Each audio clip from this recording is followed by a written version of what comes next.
So, as it goes with Dokkan Battle, much is being made about the global Dokkan campaign because they started the countdown very early. If you don't know what I mean, we're about 2 weeks away, I guess less than 2 weeks away at this point, but in essence, 2 weeks away from banners and content and easy A's and, red zones maybe and all the blah, blah, blah. And because of that, because we've gotten content, because we've gotten an early countdown, quote unquote, people are speculating, people are dooming, people are upset for whatever reason, and we sort of have arrived naturally at this post from Rody, who is very well known in the Dokkan space, which is just saying this is the celebration if Dokkan Twitter got to decide, what the celebration is going to be. And we're going to look at it, and we're going to just talk about hype and expectations, and I mostly like what makes a good celebration and why people seem to have such a skewed version of these things, right? And I'm going to bring up multiple examples. I'm going to bring up a tweet from Nanogenics in a second, but just say, if you're still sticking around here at the 1 minute mark, like the video if you're liking the video, man. Let's get into this though. Let's read this list here. So Daima Global Dokkan Celebration. Let me get my mouse up here so you can see. So Part 1 would be an LR Super Saiyan 3 Goku Mini into a Super Saiyan 4 Goku Mini with a banner unit Majin Ku and Majin Du, followed by a Carnival LR Third Eye Goma, and we'd be easy Aing the Super Saiyan 4 Gogeta, which is the Int one, I believe, and the Super Easy A Strength Omega Shenron, which is kind of funny. And then, I will say that this looks pretty likely, right? I don't know if they're going to drop another Super Saiyan 3 Goku Mini because we already have small Goku from the anniversary, but you could easily convince me of these things, right? I think everyone here knows that this could be an easy, part 1 of the celebration. Part 2 is a Super Saiyan 4 Goku, adult, and a Carnival Super Saiyan 3 Vegeta adult with the banner unit Tamigami number 3 with, of course, Tamigami number 3 being probably, I mean, not really probably, but probably the most charismatic of the Tamagamis. And part 3 would be an S-Easy-A of the Strength Super Saiyan 4 Goku and AGL Super Saiyan 4 Vegeta. Those cards that I said that you should hold your stones for, because we could realistically see them Easy-A this celebration, right? And Rody's poster says, Global Dokkan campaign, if the community was running the game, it'd be remembered as the worst GDC/worldwide celebration in the game's history. Due to the lack of Easy A's in the community would be so unsufferable the entire time because they'd be screaming lack of stones from no Easy A's. And with that, we're going to move over to the Nano response, okay? So let's hop over there. And here in response, we have Nano saying, hot take ? Outside of big Easy A's like Anniversary, Tanabata, Worldwide Download Celebration units, I personally only remember celebrations based on the characters they released. Occasionally an event like the 7th Anniversary with Red Zone, but the characters themselves have the most weight, so the setup would be fire. And I think we can all sort of like, we have two hands. I always say we have two hands, we have two sides of our brain, we can do two things at once. And the reason I say that a lot of times is because I say that look at the 2024 Worldwide Download Celebration. Now we understand that the character lineup, probably one of the strongest, the single strongest 4 characters for a celebration ever. Every single one was worth pulling. Every single one was in the top 5 characters in the game. And that feels good. We like that, right? The issue is that celebration can never be in the conversation for best huge celebrations of all time because the content was bad. It wasn't that it didn't do anything new, it's that it actually was bad. I showed recently the things I need to get done and clear on my account, just to, rack up the stones, do this mission, do that mission, and a lot of them have to do with the 2024 Worldwide Download Celebration stages because they weren't worth doing. They weren't interesting, they weren't fun, they didn't give you a challenge for your new characters, and Global, by the way, didn't have the Goku and Frieza fight. They just weren't worth doing, right? So I personally remember that, and I'm just one guy, of course, I'm one guy. I personally don't feel the value in the 2024 Worldwide Download Celebration because nothing that the game offered was worth pulling the characters for. And that's important. You know, I want to briefly go to something that, you know, a lot of you guys might not know about, but again, I just want this to sort of be a crossover idea so that people kind of get what I'm talking about, right? So let me just switch over there and we'll talk about it. So as I always say, I play JJK Phantom Parade, and JJK Phantom Parade is okay. It's not great, it's not bad, it's just fine. One of the reasons I play it is because it's extremely easy to rack up strong characters and just sit on your account. So you can see some characters have this gold border, that's an easy A essentially, gold border, easy A, but look how many characters are in double S tier. Look how many characters are in S tier. Look how many characters are in A tier. If you have any of these characters, essentially, you can beat the game, right? And one of the big issues that's happening on Japan, I play on global, but one of the things that's happening on JP for people like Giku, who is a content creator, is that there's essentially no reason to get on the game because you don't really need to pull these characters. And can I actually see, where is that one guy who just recently got added to the game? Is he a damage dealer? I imagine he is. I don't remember his name, but he's to do with the drill.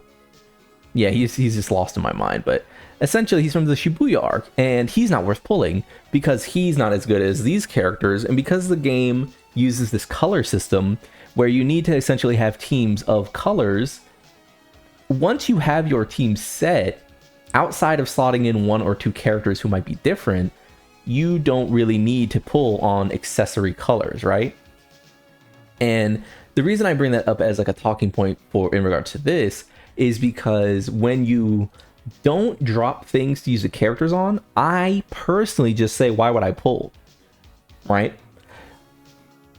In Dokkan, if there is no content to do with the characters, like if there's no new thing to challenge the characters in gacha in general, you are always incentivized to skip.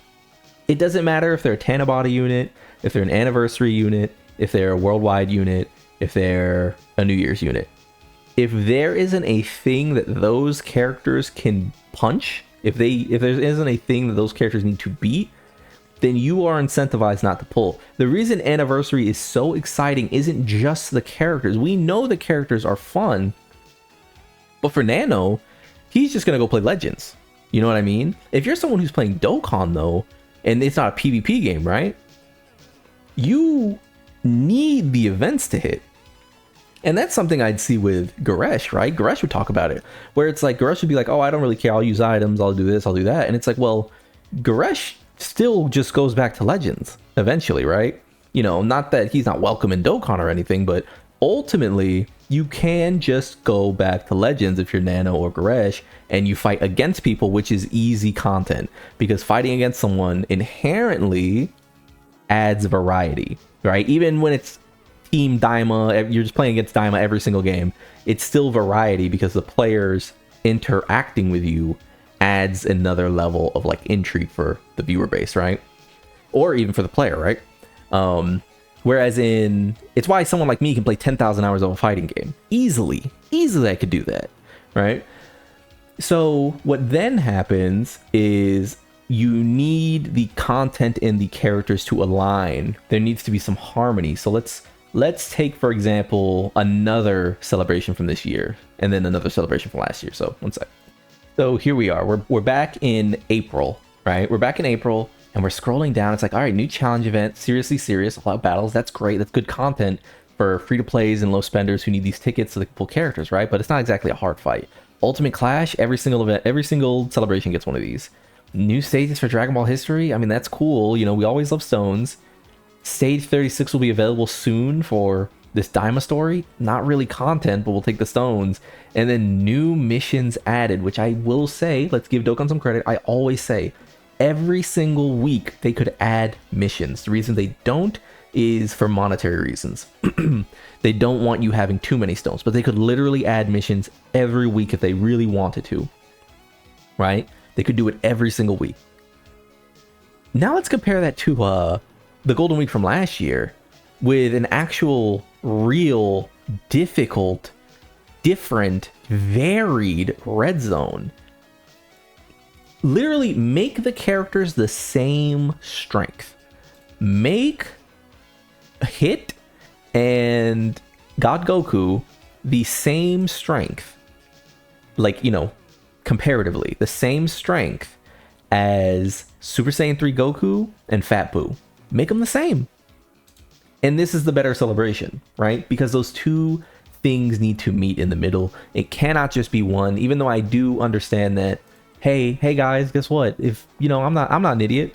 If I go here and, you know, you're the biggest fucking, I mean, you're the biggest Broly fan in the world, this is great. I'm a big Broly fan. Broly was my favorite character in Budokai, right? You know, in Budokai 3, you know, was my favorite character. If you're the biggest Broly fan in the world, this celebration looks pretty fun to you.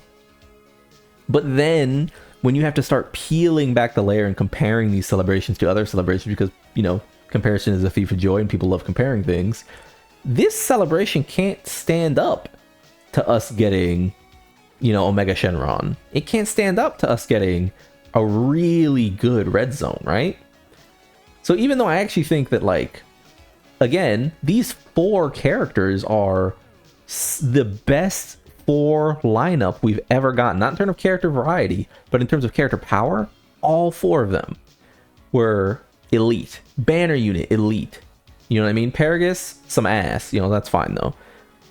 All really strong. Easy A, strong. Best free-to-play LR to me. Genuinely. This is the best free-to-play character they've ever released to me. Easily. He was so usable. He was good in all the events. Right? But I do remember, when I'm comparing this full celebration, I do remember not having anything to fucking do. I will always remember it being login simulator.